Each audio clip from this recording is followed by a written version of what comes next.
আরে যাচ্ছ কোথায়? দাঁড়াও, এটা চিনতে পারছো? এটা শিম ভর্তা। আমি জানি তোমরা অনেকেই অনেকভাবে শিম ভর্তা বানাও, তবে আমি যেভাবে বানাই সেভাবে আজকে চলো তোমাদের দেখিয়ে দিই। তার জন্য প্রথমেই কড়াইয়ের মধ্যে 2 টেবিল চামচ সর্ষের তেল দিয়েছি, তার মধ্যে 2টো বড় সাইজের টমেটো দিয়েছি। তারপরে সেটা একটু ভাজা ভাজা করে নিয়ে তার মধ্যে 2টো বড় সাইজের পেঁয়াজ কুচি দিয়েছি, 10-12 কোয়া রসুন দিয়েছি, 3-4টে কাঁচা লঙ্কা দিয়েছি। আর সেগুলো একটু ভাজা ভাজা করে নিয়ে তার মধ্যে দিয়ে দিয়েছি বেশ কিছুটা শিম।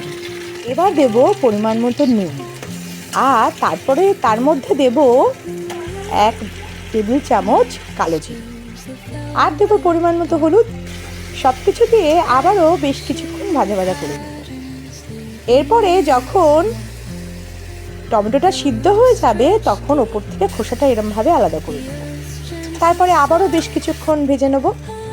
যখন শিমটা মোটামুটি 70-80% সিদ্ধ হয়ে যাবে তখন তার মধ্যে দিয়ে দেবো 1/2 কাপ মতো সাদা তিল। তোমরা তো জানো সাদা তিল খাওয়া খুব ভালো, যাদের হাড়ের সমস্যা আছে তাদের এই সাদা তিল কিন্তু খুব উপকারী। তো এই ভর্তায় যদি সাদা তিল দাও এর টেস্ট কিন্তু দ্বিগুণ হয়ে যাবে। তো দেখো শিম কিন্তু আমার এখানে সিদ্ধ হয়ে গেছে। এরপরে কড়াই থেকে সোজা কিন্তু মিক্সিং জারে দিই, তারপরে এটার পেস্ট করে নামিয়ে নিলেই হয়ে গেল।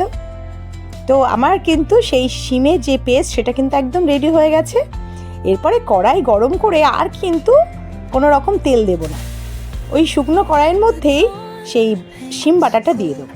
তারপরে বেশ কিছুক্ষণ লো টু মিডিয়াম ফ্লেমে এটা ভালো করে নেড়ে চেড়ে একদম পুরো ড্রাই করে নেবো।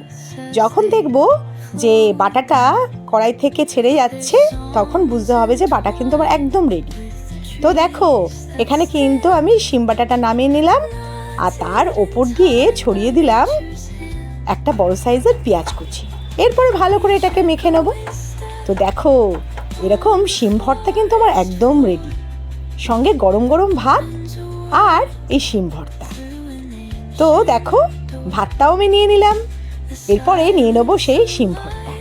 এরপরে ভালো করে মেখে গরম গরম মুখে চালান করলেই ব্যাস, কি যে টেস্ট কি বলবো।